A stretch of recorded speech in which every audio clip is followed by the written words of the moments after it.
بسم اللہ الرحمن الرحیم، لیکچر نمبر 53۔ اس سے پہلے والے لیکچر میں ہم نے سورہ بقرہ شروع کی تھی اور صرف الف لام میم پر تفصیل سے بات کی تھی کہ حروف مشبہات کیا ہوتے ہیں اور قرآن میں جو متشابہات ہیں ان کی کتنی قسمیں۔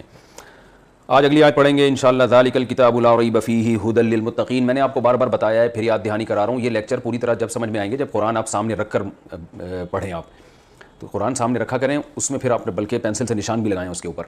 ذالک الکتاب، ذالک کا معنی یہ، الکتاب کتاب، لا ریب فیہ، لا کا معنی نہیں، ریب کہتے ہیں شک کو، اور فیہ اس کے اندر، ہدن ہدا کہتے ہیں ہدایت کو، للمتقین متقین کے لیے، پرہیزگاروں کے لیے۔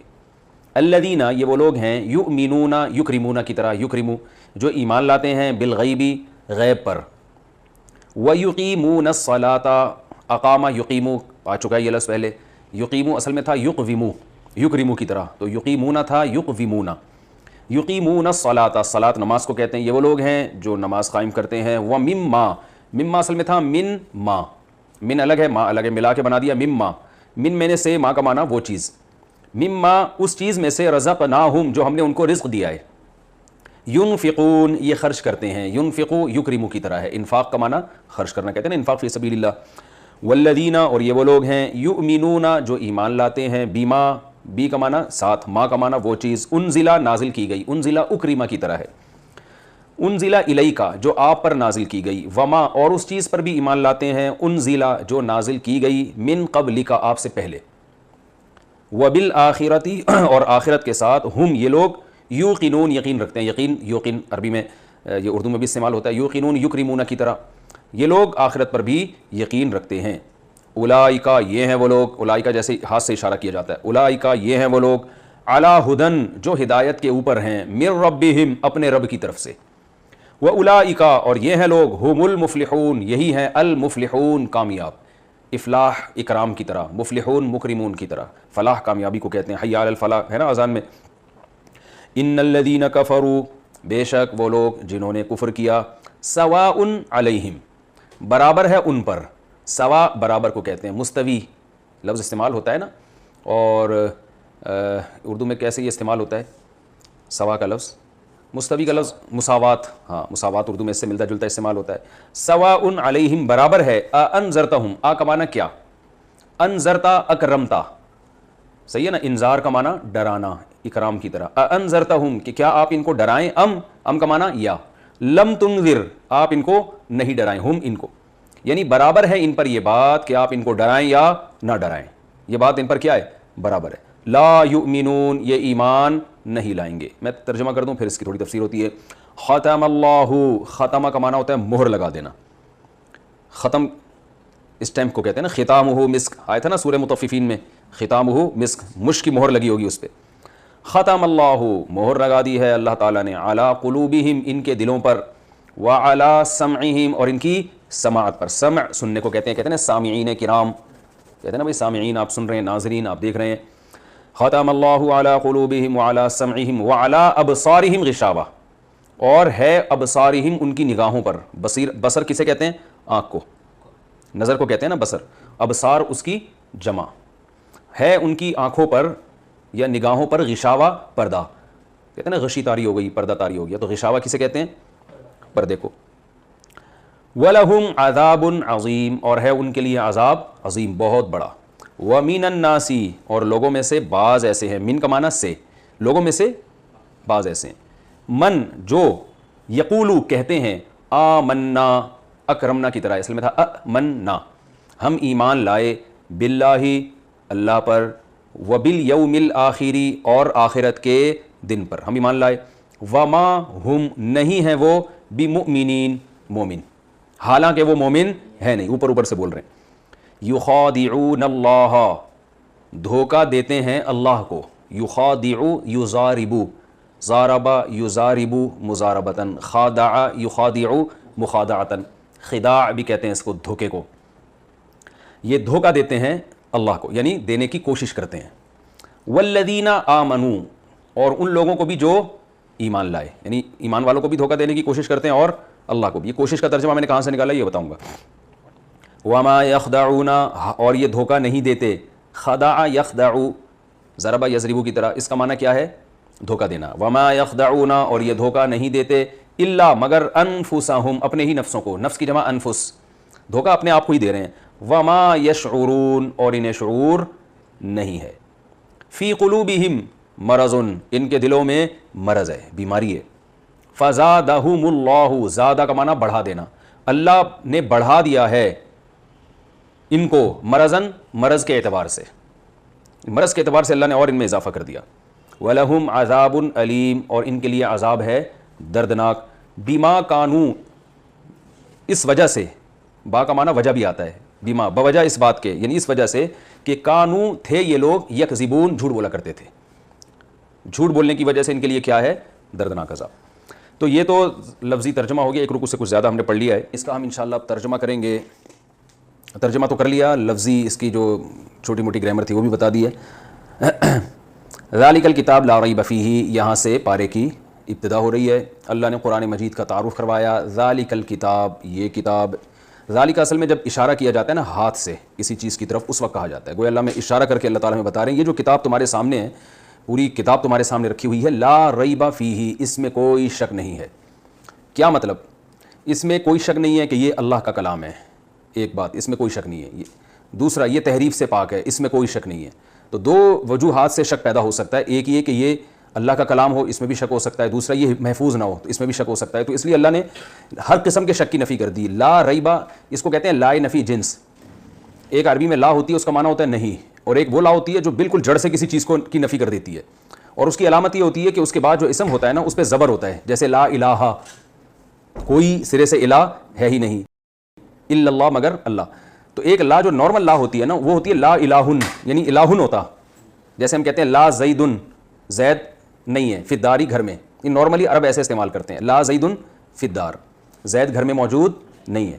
اور لا رجل فی الدار, گھر میں کوئی بندہ موجود نہیں ہے, رجل کا معنی بندہ. لیکن جب عربی میں زبر لگ جاتا ہے نا, لا رجلا فی الدار, تو بندے نام کی کوئی چیز ہے ہی نہیں. یہ غلو ہو جاتا ہے, اس میں مبالغہ ہو جاتا ہے. تو یہ یاد رکھیں, اس کو کہتے ہیں لا نفی جنس, یعنی کسی شے کی جنس, جنس کا مطلب ہوتا ہے اس کی نوعیت ہی کا انکار کر دینا, سرے سے اس ٹائپ کی چیز ہے ہی نہیں کوئی. تو لا الہ الا اللہ, الہ سرے سے کوئی ہے ہی نہیں سوائے اللہ کے. تو ورنہ مشرکین کہتے ہیں نا وہ بھی ہیں, وہ اصل وہ ہے, یہ جو دوسرے چھوٹے موٹے معبود ہیں یہ بھی ہیں مگر یہ ذلی ہیں. تو اللہ نے بتا دیا کہ بھائی معبود نام کی کوئی چیز اللہ کے سوا ہے ہی نہیں, اس کا وجود ہی نہیں ہے. یہ سب فضول چیزیں بنائی ہوئی ہیں تم لوگوں نے. تو یہاں بھی اللہ نے لا ریبن فیہ نہیں فرمایا, لا ریبن فیہ. ریبن کا معنی ہوتا ہے اس میں کوئی شک نہیں ہے, لا ریبہ کا معنی شک و شبے کی گنجائش ہے ہی نہیں اس میں, کیونکہ انٹروڈکشن ہے نا قرآن کا. پہلے اللہ تعالیٰ اس کے بتا تو دیں کہ یہ صحیح ہے, تو پھر ہمیں آگے دلچسپی ہوگی اس میں. آگے بتایا ھدی للمتقین, ہدایت ہے پرہیزگار لوگوں کے لیے.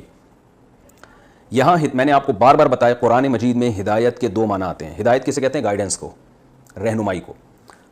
تو اردو میں بھی, انگلش میں بھی, ہر زبان میں رہنمائی کے دو مطلب ہی ہوتے ہیں. ایک رہنمائی یعنی گائیڈنس کا مطلب ہوتا ہے آپ کسی کو سیدھا راستہ بتا دیں, اس کو بھی گائیڈنس کہتے ہیں. ایک گائیڈنس یہ ہوتی ہے آپ اس پہ چلا بھی دیں, یعنی ایسے اسباب اور وسائل کہ جیسے آپ سے کوئی ایڈریس پوچھ رہا ہو, یار میں نے صدر جانا ہے, تو ہوتا یہ کہ آپ اس کو راستہ بتا دیں, بھائی یہاں سے جاؤ گے سیدھے ہاتھ پہ مڑو گے, الٹے ہاتھ پہ مڑو گے, وغیرہ وغیرہ. اور ایک ہوتا ہے چلیے میں آپ کو چھوڑ آتا ہوں. تو قرآن میں یہ دونوں معنی میں ہدایت استعمال ہوا, کبھی کسی اور معنی میں کبھی دوسرے معنی میں. تو جو ہدایت کے ان دو میننگ میں فرق نہیں کر پاتے وہ کنفیوز ہوتے ہیں. بات آ گئی سمجھ میں؟ جیسے قرآن میں آتا ہے اہدنا الصراط المستقیم, اے اللہ ہمیں سیدھے راستے کی ہدایت دے, دعا مانگ رہے ہیں نا.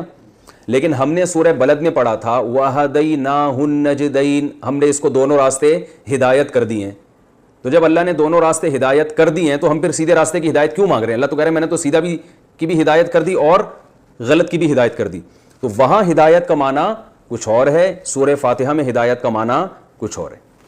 سورہ بلد میں ہدایت کا معنی یہ ہے کہ اللہ نے دونوں راستے دکھا دیے.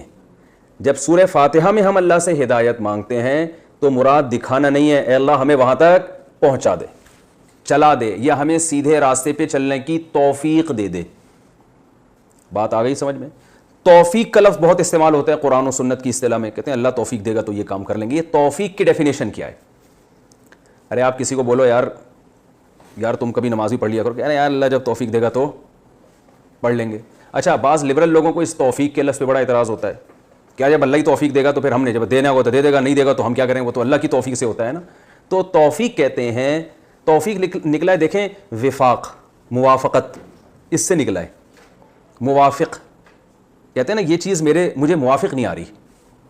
آپ نے بھنڈی کھا لی زیادہ, آپ پہلے ہی بلغم تھا, آپ کو صفرا بڑا ہوا تھا, حکیم لوگ کہتے ہیں نا آپ بھنڈی آپ کو موافق نہیں آئے گی, وہ ریشہ پیدا کرتی ہے. ایسا ہی ہے نا, آپ یرقان کے مریض تھے, آپ کا ہیپاٹائٹس ہوا ہوا ہے اور آپ دیسی انڈے کچے پی رہے ہیں, موافق آئیں گے؟ ابھی میں توفیق کے لفظ کو سمجھانے کے لیے مثالیں دے رہا ہوں. لوگ کہتے ہیں پتہ نہیں کیا فضول چیزیں, بھائی اسی طرح سمجھایا جاتا ہے نا, توفیق موافقت سے. کہتے ہیں نا یہ انڈا آپ کو موافق نہیں آئے گا, آپ تو پہلے ہی جگر کے مریض ہیں, تو موافق کا معنی مناسبت ہو جائے. تو توفیق یہ نکلا ہے وفق یوفق توفیقا, سبح یسبح تسبیحا سے, توفیقا یعنی کسی چیز کو کسی چیز کے موافق کر دینا. جب ہم کسی اچھے راستے پہ چلنے کی کوشش کرتے ہیں تو ہمارے اگر موافقت ہو جائے اس راستے سے تو اسپیڈ سے چلیں گے. وہ راستہ ہماری نیچر اور طبیعت سے اگینسٹ جا رہا ہو, رکاوٹیں کھڑی ہو رہی ہوں, تو وہ اس کا مطلب وہ ہمارے موافق نہیں ہو رہا.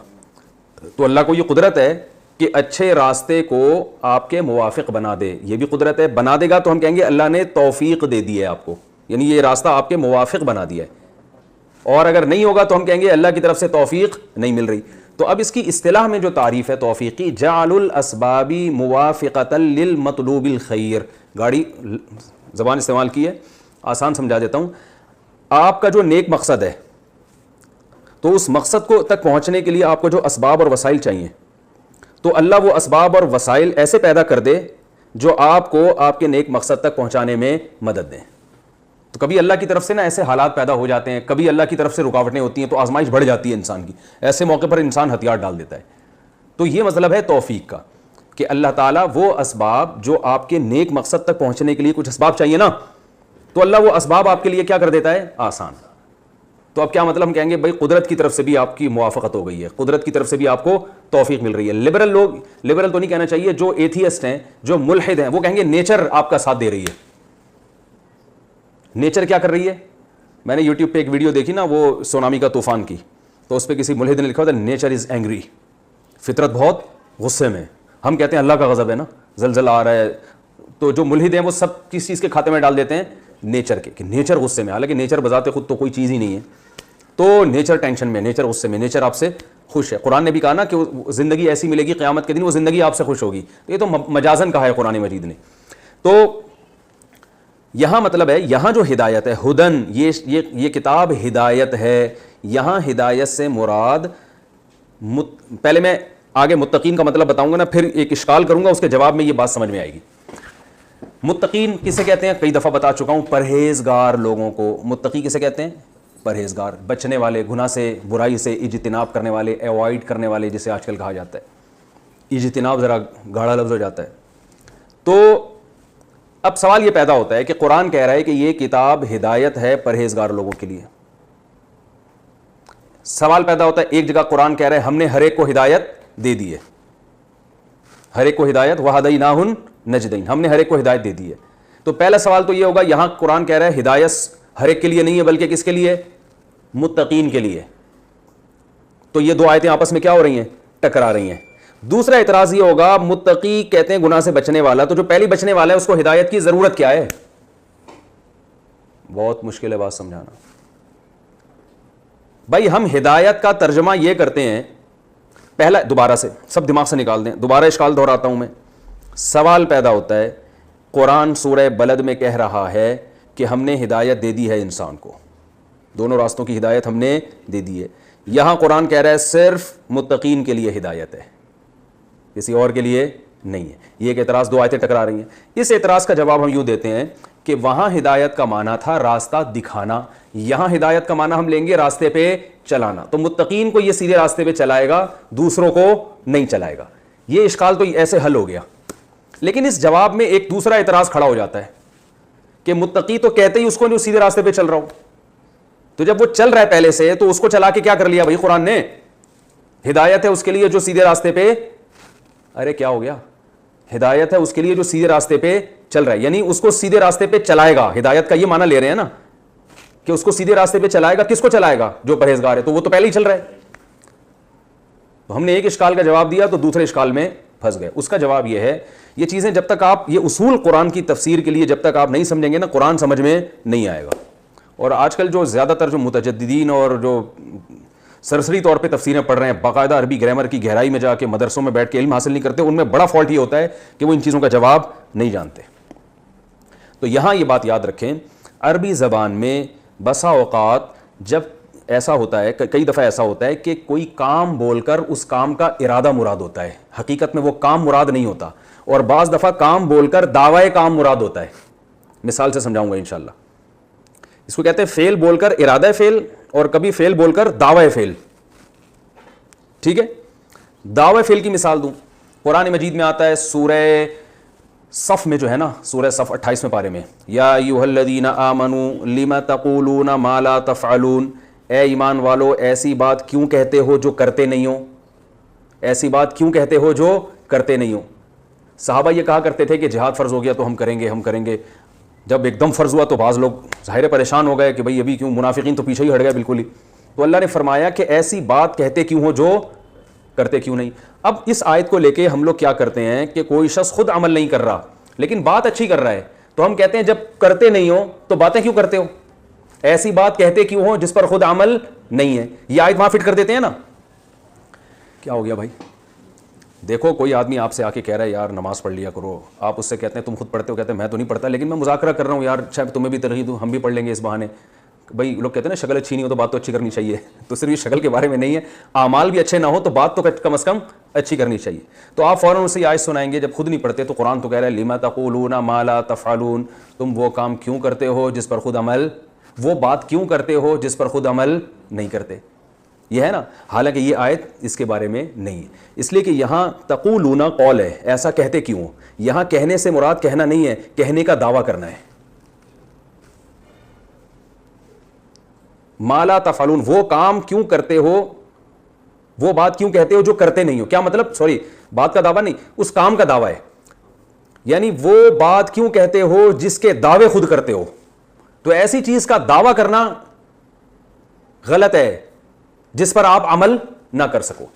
کیونکہ آیت کا شان نزول کیا ہے کہ صحابہ نے کہا جہاد جیسے ہی فرض ہوگا ہم کریں گے, تو ایک کام کا دعویٰ کیا نا, تو اللہ نے فرمایا وہ بات کہتے کیوں جو کر نہیں سکتے, یعنی اس بات کا دعویٰ کیوں کرتے ہو جو کر نہیں سکتے. تو یہاں جہاد مراد نہیں ہے بلکہ جہاد کا دعویٰ.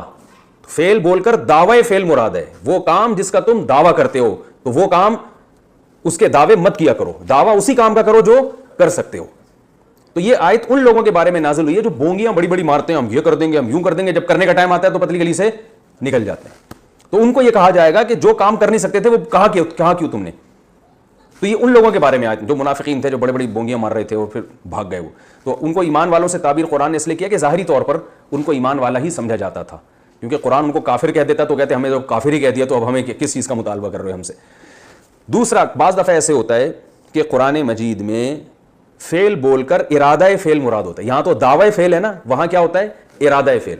جیسے قرآن میں آتا ہے یا ایھا الذین آمنوا اذا قمتم الی الصلاۃ, اے ایمان والو جب تم نماز کے لیے کھڑے ہو جاؤ, فاغسلوا وجوہکم, تو اپنے چہروں کو دھو, اپنے ہاتھوں کو دھو کوہنیوں تک, وامسحوا برؤوسکم, اور اپنے سر کا مسح کرو, وارجلکم, اور پاؤں کو دھو. اب سوال پیدا ہوتا ہے اللہ جب کھڑے ہی ہو گئے تو اب کیا دھوئیں, یہ تو کھڑے ہونے سے پہلے دھونا تھا نا. بھائی اذا قمتم الی الصلاۃ, اے ایمان والو جب تم نماز کے لیے, قمتم اصل میں تھا قومتم, ضربتم کی طرح نا, قیام سے نکلا ہے. تو جب تم کھڑے ہو جاؤ نماز کے لیے تو کیا کرو, چہرے کو دھو. تو یہاں کھڑے ہونے سے مراد کھڑے ہونے کا ارادہ ہے, یعنی اذا اردتم القیام الی الصلاۃ, اے ایمان والو جب تم نماز کی طرف کھڑے ہونے کا ارادہ کر لو. تو ارادے کے بعد وضو ہے. تو فعل بول کر مراد کیا ہے, لفظ قیام کا استعمال ہو رہا ہے, مراد ارادہ قیام ہے, قیام نہیں ہے. ارادے کا لفظ یہاں چھپا ہوا ہے, وہاں دعوے کا لفظ چھپا ہوا ہے. سمجھ رہے ہیں؟ تو یہ سب عقل مندوں سے کلام ہے نا, تو عقل مند سمجھ جاتے ہیں کیا چھپا ہوا ہے. جیسے میں نے بار بار بتایا نا, میں کہتا ہوں 3 پلیٹیں کھا گیا, تو عقل مند سمجھ جائے گا پلیٹ نہیں کھایا, پلیٹ کے اندر جو بریانی تھی وہ کھایا. بے وقوف پکڑ کے بیٹھا رہے گا پلیٹ کیسے کھا گیا بھائی, تو وہی ہو جائے گا تو انسان تھا میں نے تجھے گدھا بنایا, جون پور والا قصہ ہو جائے گا. تو دیہاتی لے گیا کہ اس کو بھی گدھا بنا دو, گدھے کو انسان بنا دو. سوری, اس نے کہا تو گدھا تھا میں نے تجھے انسان بنایا. تو جون وہ قاضی لے گیا کہ دیہاتی لے گیا اپنے بچے گدھے کو کہ یہ گدھا تھا، تم اس کو بھی انسان بنا دو، ٹھیک ہے نا. تو اس نے کہا مسالہ لگے گا تو بن جائے گا انسان کچھ دنوں میں. تو یہاں بھی یہی ہے ہدی للمتقین، یہاں تقوی سے ارادہ تقوی مراد ہے، متقین سے پرہیزگار نہیں، وہ لوگ جو پرہیزگار بننے کا ارادہ رکھتے ہیں، یعنی وہ لوگ جو یہ چاہتے ہیں کہ ان کو سیدھا راستہ ملے.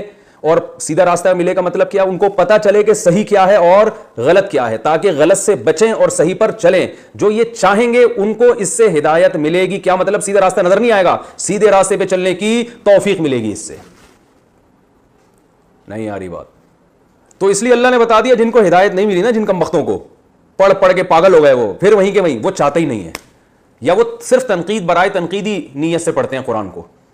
ورنہ جو آدمی نیوٹرل ہو کے بالکل حقیقی لبرل بن کے پڑھے گا قرآن، واقعی میں لبرل ہوگا، وہ نام نہاد لبرل نہیں، وہ بالکل لبرل ہو کے قرآن پڑھے گا، تمام فاسد چیزوں کو، اپنے باپ دادا کی رسومات کو اور سب کچھ کو سائڈ پہ لگا کے بالکل نیوٹرل ہو کے قرآن کا مطالعہ کرے گا، تو قرآن کہتا ہے کہ اس کو سیدھا راستہ نظر بھی آئے گا اور چلنے کی توفیق بھی ملے گی. اور صحابہ اور تابعین اور بڑے بڑے لوگوں کے ہم واقعات دیکھتے ہیں کہ دو دو آیتیں سن کے پاگل ہو گئے. وہ نجاشی کا جو مشہور واقعہ ہے کہ حضرت جعفر طیار نے اس کے سامنے جب سورہ مریم کی آیتیں تلاوت کی، رو رو کے پاگل ہو گیا وہیں پر، پہلی دفعہ قرآن سن رہا تھا.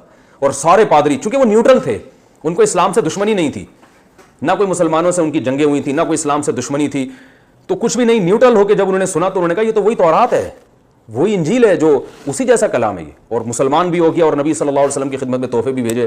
تو اسی طرح وہ جو ہرقل بادشاہ، وہ بھی سن کے مسلمان ہو گیا تھا، لیکن اس نے اسلام، مسلمان کا مطلب اس کو سمجھ میں آ گیا سچا دین ہے، تو اس نے اپنی قوم کے سامنے اسلام پیش کیا. بادشاہ تھا، اس نے کہا بھائی یہ ہے، تو قوم جو تھی نا وہ بگڑ گئی، تو اس کو ڈر ہوا کہ میرے خلاف بغاوت ہو جائے گی، تو پھر اس نے یو ٹرن لے لیا، ٹھیک ہے نا، ورنہ وہ بھی مان گیا تھا. تو اللہ نے فرمایا ہدی للمتقین، جو چاہتے ہیں نا کہ سیدھا راستہ ملے تو ان کے لیے یہ، یعنی تو کیا مطلب؟ متقی بول کر وہ جو متقی بننا چاہتے ہیں ان کو یہ سیدھا راستہ دکھائے گا. آگے اللہ تعالیٰ ارشاد فرماتے ہیں الذین یؤمنون بالغیب، جو متقی بننا چاہتے ہیں نا، پھر ان کی کچھ علامتیں ہیں. دیکھو اس کی مثال ایسے ہے کہ جیسے ایک ڈاکٹر کے پاس آپ گئے، ڈاکٹر کہہ رہا ہے میں بڑا زبردست علاج کرتا ہوں اور میں آپ کی ساری بیماریاں ختم ہو جائیں گی، آپ فٹ فاٹ صحت مند ہو جاؤ گے. تو آپ اس سے کہتے ہیں یار وہ تو آیا تھا، وہ تو ٹھیک نہیں ہوا تھا، وہ بھی آیا تھا، وہ بھی ٹھیک نہیں ہوا تھا. تو ڈاکٹر کہتا ہے کہ جو صحت چاہے گا نا اس کو صحت ملے گی. وہ چاہتے ہی نہیں، ان کو جو پرہیز بتاتا ہوں وہ پرہیز نہیں کرتے، جو کھانے کو کہتا ہوں وہ کھاتے نہیں. تو پھر وہ پیشنٹ پوچھتا ہے کہ اچھا جو صحت مند ہو کے چلے جاتے ہیں آپ کے پاس سے، ان کی کچھ علامتیں مجھے پتہ چل جائیں تاکہ میں دیکھ لوں کہ کون ہے جن کو آپ سے فائدہ ہوا اور کون ہے جن کو آپ سے فائدہ نہیں ہوا، تاکہ میں اپنے آپ کو شامل کروں کہ میں اس کیٹیگری میں آ بھی رہا ہوں کہ نہیں آ رہا. تو فوراً وہ بتائے گا وہ دیکھو جو فلاں صبح اٹھ کے ایکسرسائز کرتا ہے میرے مشورے پر نا، ایکسرسائز کرتا ہے، دوپہر کھانے کے بعد آرام کرتا ہے، کھاتا کم ہے، ٹھیک ہے نا، اور سادہ غذائیں زیادہ کھاتا ہے، یہ نہیں کرتا وہ نہیں کرتا، اور پھر اس کی صحت ایسی ہے اور اس کو جو انعامات ملے وہ یہ ہیں. تو یہ علامتیں کیوں بتائی جا رہی ہیں؟ تاکہ آپ بھی ان لوگوں کی فہرست میں داخل ہو جاؤ اور آپ کو پتہ چل جائے کہ جو اس ڈاکٹر سے فائدہ اٹھانے والے لوگ ہیں وہ فائدہ اٹھا کے ان کی علامتیں کیا ہیں. کیونکہ جب ہم علامتوں سے کسی بات کو ڈیفائن کرتے ہیں نا کہ مثال سے کہ یہ فائدہ اٹھانے والے اور یہ فائدہ نہ اٹھانے والے، تو فوراً انسان کے لیے فرق کرنا آسان. تو اللہ نے بھی بتایا جو متقی ہوں جن کو ہدایت ملے گی ان کی علامتیں یہ ہیں، جو بالکل واضح علامتیں تمہیں فوراً دیکھ کے نظر آ جائیں گی کہ کن لوگوں کو فائدہ ہوا. تو تاکہ تمہیں بھی پتہ چل جائے کہ تمہیں اگر فائدہ ہوا تو تمہارا انجام بھی ایسا ہی ہے، تمہارے اندر بھی یہ علامتیں ظاہر ہوں گی. تو کچھ علامتیں ایسی ہیں جن کا عقیدے سے تعلق ہے. پہلی علامت الذین یؤمنون بالغیب، یہ وہ لوگ ہیں جو غیب پر ایمان رکھتے ہیں. کیونکہ جو لوگ ملحد ہیں نا، جتنے بھی آپ یوٹیوب پہ دیکھیں ملحد لوگ، ان کی سب سے پہلی دلیل یہ ہوتی ہے کہ نظر کیوں نہیں آتا اللہ، جنت نظر کیوں نہیں آتی. وہ ظاہری آنکھوں پہ یقین رکھتے ہیں بس. تو اللہ فرماتے ہیں جو یہ ضد کرے گا نا ہر دھرمی کہ نہیں مجھے بس جو دیکھوں گا وہی اسی پر ایمان لانا ہے، اس کو یہ ضدی ہے.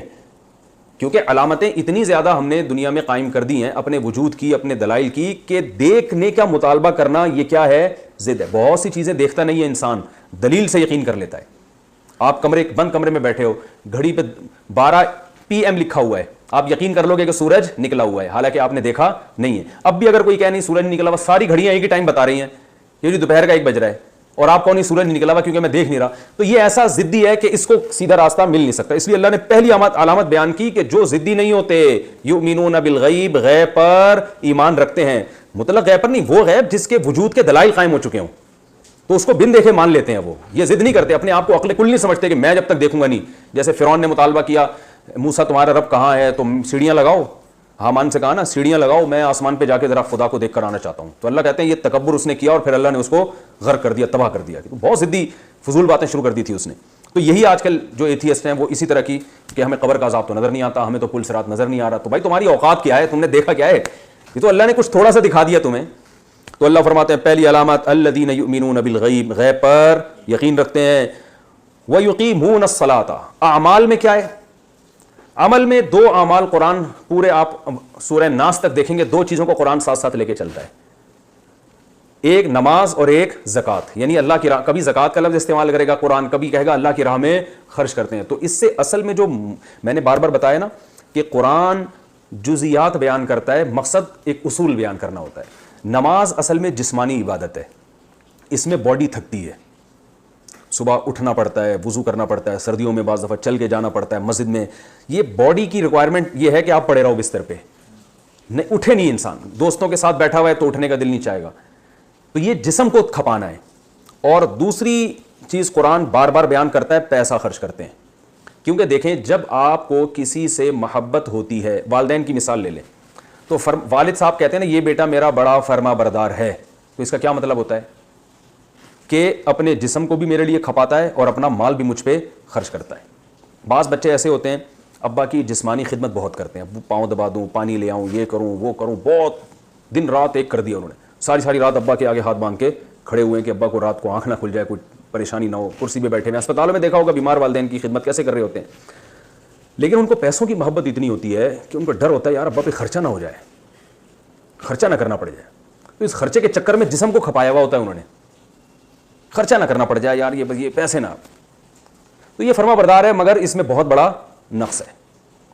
بعض ایسے ہوتے ہیں وہ کہتے ہیں یار ابا کے سامنے وہاں ہاسپٹل میں ابا کے سامنے بیٹھنا, ان کی خدمت کرنا, یار پیسہ دبا کے خرچ کرتے ہیں ابا پہ, ان میں پیسوں کی لالچ نہیں ہوتی. وہ خدمت کے لیے بندہ رکھ لیں گے اور خود یہ ٹینشن لینے کے لیے تیار نہیں ہے کہ یار دکان چھوڑ کے میں ابا کے پاس بیٹھوں آ کے اور پھر ابا کی خیریت. بھائی اتنی ٹینشن یار, ایک نرس خرید کے باقاعدہ, ٹھیک ہے نا, کرائے پہ نہیں, باقاعدہ پوری نرس 2 کروڑ میں خریدی اور ابا کو گفٹ کر دی, یہ 24 گھنٹے آپ کی خدمت کرے گی. وہ جس پسینہ نہیں بہایا جاتا, ان کو ٹائم نہیں دیا جاتا. وہ امریکہ سے بیٹھے بیٹھے فون کر رہے ہوتے ہیں یار ابا کو جتنے پیسوں کی ضرورت ہو نا, یہ چیک دے رہا ہوں, بلینک چیک ہے, بس یہ خرچ کرتے رہنا, مجھے ٹینشن, میں سو رہا ہوتا ہوں, میرے سونے کا ٹائم ہوتا ہے, مجھے کوئی ڈسٹرب نہ کرے. یہ صبح میرا آفس ٹائم ہے, اس میں کوئی مجھے ڈسٹرب نہ کرے. چھٹیوں میں جب پاکستان آؤں گا تو ابا سے ہیلو ہائی کر لوں گا. دونوں قسم کے لوگ مارکیٹ میں ہول سیل کے حساب سے موجود ہیں. ابا بے وقت فون کر لیں تو ان کو میٹر گھوم جاتا ہے, یار یہ میرا آفس ٹائم ہے, کیا ہر وقت کوئی بے تو کا فون. تو اللہ کو محبت چاہیے اپنی مخلوق سے کامل. اللہ کہتے ہیں میرے غلام بن کے رہو, تو جان بھی کھپانی ہے اور مال بھی. جان کھپانے میں کیونکہ سب سے زیادہ جان نماز میں کھپتی ہے. رمضان 1 مہینے کا ہے, حج پوری زندگی میں 1 دفعہ کا ہے, اتنا بڑا مسئلہ نہیں ہے. اور کسی عبادت کو بھی اللہ نے مشکل کہا ہی نہیں ہے, نہ روزے کو اللہ نے مشکل کہا اور نہ اللہ تعالیٰ نے حج کو مشکل کہا ہے. نماز ایک ایسی عبادت ہے جس کو قرآن نے خود مشکل کہا ہے, وَإِنَّهَا لَكَبِيرَةٌ إِلَّا عَلَى الْخَاشِعِينَ. یہ بڑی مشکل عبادت ہے سوائے ان لوگوں کے لیے جن کے دلوں میں اللہ کا خوف ہے. خود اللہ نے اس کو مشکل کہا ہے, کیونکہ پوری زندگی بھائی جب سے بالغ ہوئے تھے کنٹینیو ایک کام کرتے چلے جانا, پھر صبح اٹھ رہے ہیں, نیند قربان کر رہے ہیں, آفس ٹائم ہے وہ چھوڑ کے جا رہے ہو, آپ دکان پہ رش لگا ہوا ہے, جماعت کا ٹائم ہو گیا. تو 1 2 4 دن کی بات نہیں ہے, پوری زندگی, نہ سفر میں معاف نہ حضر میں معاف. تو اللہ فرماتے ہیں جو اس سے ہدایت حاصل کرتے ہیں نا, ان کی علامتیں یہ ہیں کہ پہلی علامت غیب پر ایمان رکھتے ہیں, دوسری علامت یقیمون الصلاۃ, نماز قائم کرتے ہیں. اقامت کہتے ہیں نماز پڑھنے کا ذکر نہیں ہے, قائم کرنا. عربی میں تقویم کہتے ہیں تیر کو سیدھا کرنے کو. تو مطلب نمازوں کو بالکل کیا کر دیتے ہیں, سیدھا. ٹرخانے والا کام نہیں ہے, اس میں جماعت کی نماز بھی آ گئی, خشوع و خضوع سے بھی آ گئی, کیونکہ جو کام کنٹینیو ہوتا ہے نا انسان پھر لاؤبالی پن سے وہ شروع کر دیتا ہے. تو اس لیے اللہ نے نماز کے لیے پڑھنے کے بجائے کون سا لفظ استعمال کیا, اقامت. تقویم الرمح عربی میں کہتے تھے تیر کو سیدھا کرنا. تو تیر کتنا سیدھا کیا جاتا ہے نا تب چلتا ہے وہ. تو یہاں بھی اللہ نے نماز قائم کرنے کا کہ نہ ان میں جسمانی سستی ہوتی ہے میرے حکم کی بجاوری میں, اور نہ مال خرچ کرنے سے رکتے ہیں. یہ مجھے خوش کرنے کے لیے پیسے بھی لگاتے ہیں اور مجھے خوش کرنے کے لیے جسمانی اپنے ٹائم بھی. یہ نہیں کہ جو سس بچہ تھا نا, ابا نے مجھے فون کیوں کر لیا بے وقت, ابھی تو میرا آفس ٹائم تھا, یہ تھا تو وہ تھا, تو یہ سب چیزیں نہیں ہیں. اللہ فرماتے ہیں جب حی علی الصلاۃ کی صدا گونجے گی سارے کام دائیں بائیں کر کے میرے سامنے جھکتے ہیں. تو یہ علامت ہے. وَمِمَّا رَزَقْنَاهُمْ, اور جو رزق ہم نے ان کو دیا ہے, يُنْفِقُونَ, اس میں سے خرچ کرتے ہیں. تو اللہ نے اس میں اشارہ بھی دے دیا کہ ہمارا ہی دیا ہوا ہے یہ سارا, تو خرچ کر کے کوئی ہم پر احسان نہیں کر رہے. تو یہ آج کا انشاءاللہ اتنا کافی ہے, پھر اگلے لیکچر میں ہم آگے چلیں گے.